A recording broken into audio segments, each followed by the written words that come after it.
Assalamualaikum warahmatullahi wabarakatuh. Nyo dengan ulun tuan Nasirandi. Jina ulun kun syair saboh kepada rakan-rakan ulun supaya dengan syairnya beuh terhibur.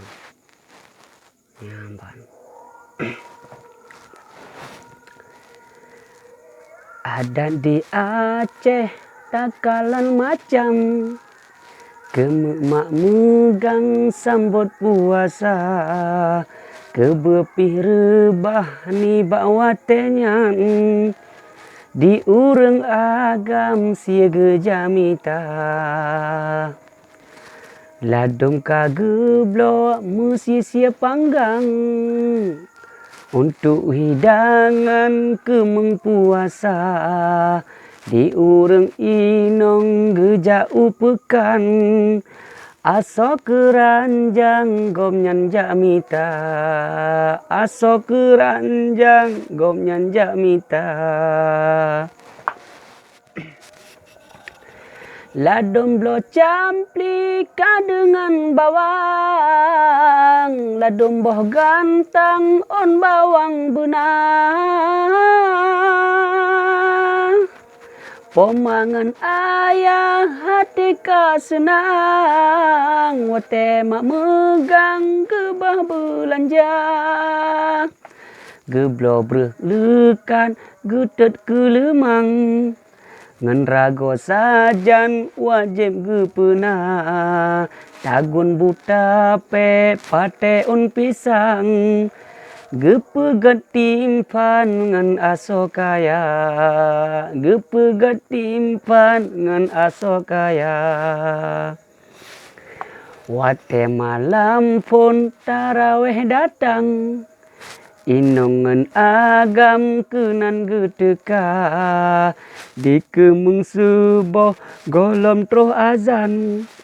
siap hidangan di atas meja siap hidangan di atas meja gepego kakak dengan si abang si adik badan bedangan ayah dah oh pajuh sawo sajan nate tersenang sapangan keluarga mata urotren indah tak pandangnya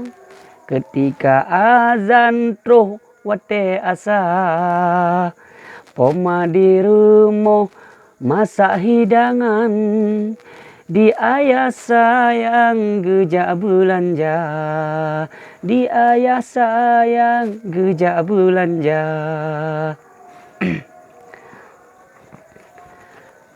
geblo ia tebe iungan bucai pegat hidangan oh troh berbuka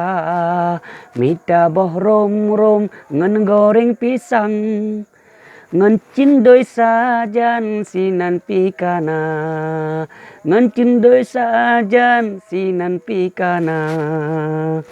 si bulan penuh lagi nyan macam dana godaan beroh di daya salat taraweh tajak tiap malam beroh herakan lalengon donya depatat sedih wate tabayang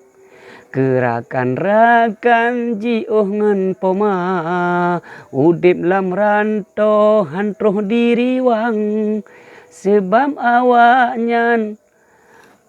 na virus corona udip lam ranto hantroh tariwang hanjir tabayang wate puasa. Assalamualaikum warahmatullahi wabarakatuh. Tamerempok uke alam gayi.